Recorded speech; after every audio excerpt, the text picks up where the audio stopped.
Hey guys, so today I'm doing a book review and it is for Never Fade by Alexandra Bracken. In case you were not aware, this is the second book in the Darkest Minds trilogy by Alexandra Bracken. This is a YA dystopian trilogy and it's really good, and go read the first one if you haven't. I'm not going to be doing a non-spoiler section because if you've read the first one, you should just read the second one. I mean, I personally didn't want to know what it was about before I read it. I just went into this one blind, and I really don't want to tell you anything that will give anything away. I want it to all be a surprise for you. If you haven't read The Darkest Minds yet, then read that one obviously before you read this one, and then you can come back after you read this and we can discuss the book together. So, bye non-spoiler people! Okay, so I'm assuming you have read this book. If you still haven't left and you haven't read this book, shame on you, first off. Second of all, leave, bye, get out. Okay. I rated this book 4 out of 5 stars on Goodreads. If you didn't watch my previous review for The Darkest Minds, you can go watch that. Link will be down below. So I gave that book 5 out of 5 stars. I loved it so much. And this book I really liked. But I did have a couple of problems with it, which is why I took off a star. Really the only reasons I took off a star is because I didn't like the swearing in the first book. But in this one, it was even worse. It was really pretty bad. Like, I really didn't like that about this book. Maybe that doesn't bother you, but it does for me, and yeah, it was frustrating. So, you may think it's ridiculous that I took off a star for that, but I also took off a star for the fact that the first, 100 pages, really until, Ruby and Jude left to go find Liam, it was boring before that. I really didn't want to read it, and it just sat there and I never read it. So I really had to trudge through that first 100 pages, but once I got on the move, it was really entertaining and I really enjoyed it, and getting Chubbs back was just, oh my goodness. I was crying so hard. Chubbs, I love him. I was a little skeptical of him in the first one because he was sort of, not trusting Ruby, but I can't believe I didn't like Chubbs. I love him. Okay, so we meet Rob again, and you hate him as usual. He is just so bad. He dies, but not in the most merciful way. Ruby was sort of scaring me throughout this book because she just got very, I've always been able to relate to Ruby ever since I first started the first book. I've just had this weird connection with her character, and growing up, I'm not gonna lie to you guys, and I still do sometimes, have a bit of a temper. A bit. I need to work on that. It's not as bad now. It was really bad when I was little, but yeah. So even in that aspect, I can sort of relate to her. That sounds so bad. You guys are probably like, wow, you're messed up. I don't know. I can just see myself in her and her in me, and it's just this weird, we're the same person, but we're not. I don't know. Also, if you're wondering, I have read In Time, which is the novella that comes after The Darkest Minds, and I've also read Sparks Rise. I finished it last night, so tonight I'm actually going to be starting In the Afterlight. So we've got this Knox guy, or yeah, whatever you want to call him. Immediately, you obviously hate him. He is just awful. So we get there and we're really worried. We're like, where are we? And what is going on? And then we find out that Liam is there, and we're all mind blown because who saw that coming? If you saw that coming, pat yourself on the back. Go ahead and do it right now because I didn't. Oh my gosh. And she was like, aren't you here for Liam? And Ruby just goes running in, and then when, later on, when Knox is gone and everything, he's like, you're awful pretty, what's your name? And he was sad and just heartbreaking, but also beautiful.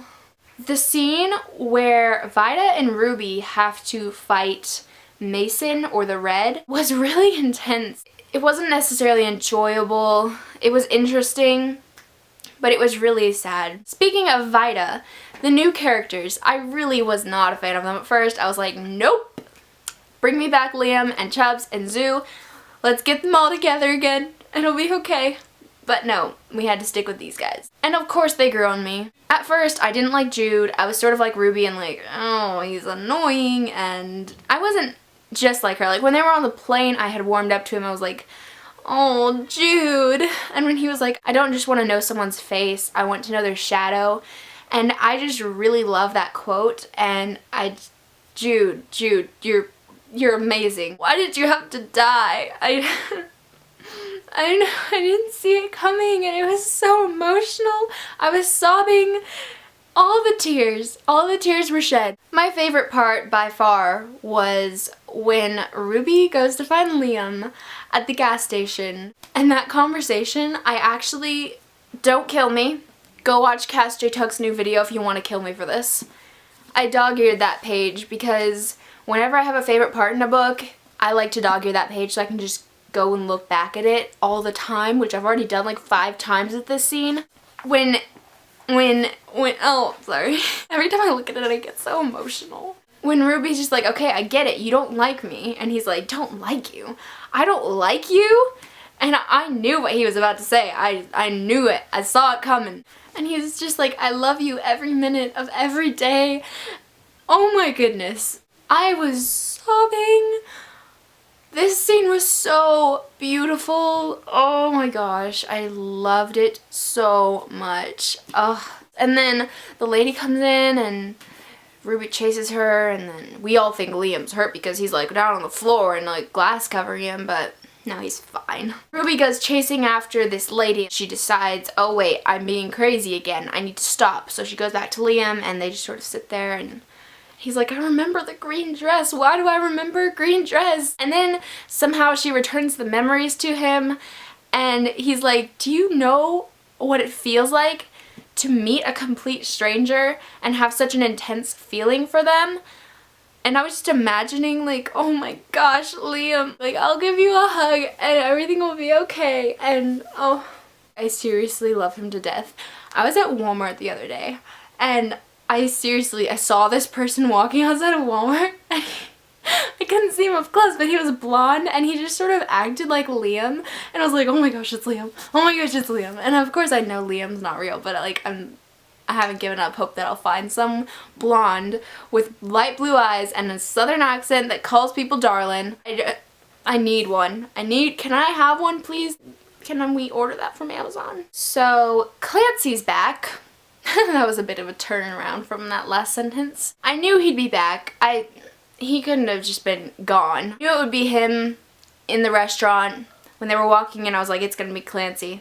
I was waiting for him to reappear. Oh my gosh, I hate him. I hate him. I hate him. I hate him. I hate him. The end was amazing, the ending, but he's just so bad. And when he was like controlling Vida and making her almost shoot herself so that Ruby wouldn't kill him, and then all this mind stuff. I really loved the whole scene when they went back to the League and there was this whole battle. Clancy was lying to them because that's all he does is lie. And then we find out that he was actually going there, tricking them, and he wanted to go there so that he could destroy the files that have how to create a cure for this disease.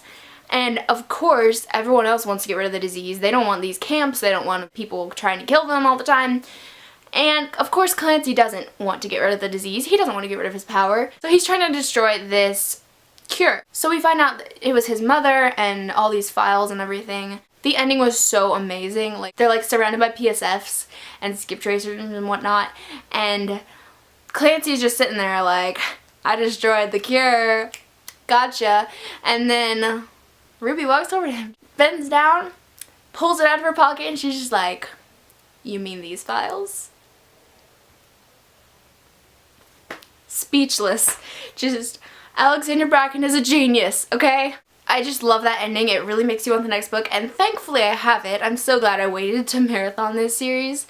But, oh my gosh. Oh, I'm so excited to start this book tonight. It's ridiculous. I sort of had to force my way through Sparks Rise. I did enjoy it, but I had to force my way through because all I wanted to read about was Ruby and Liam and Chubbs, and I want Zoo back. I'm thinking that Zoo and that guy who was taking care of her, I don't remember his name, from In Time, and I'm thinking that Sam and Lucas are going to meet up with them, and because what's the point otherwise? I mean, I am very scared for what's going to happen in the afterlife, but lots of people say that it's actually a really happy ending, so that's good to hear. That means it's not another Allegiant. Okay, but yeah, just going back a little bit, I bet you thought I was almost done. Sorry. And we found out Jude had died.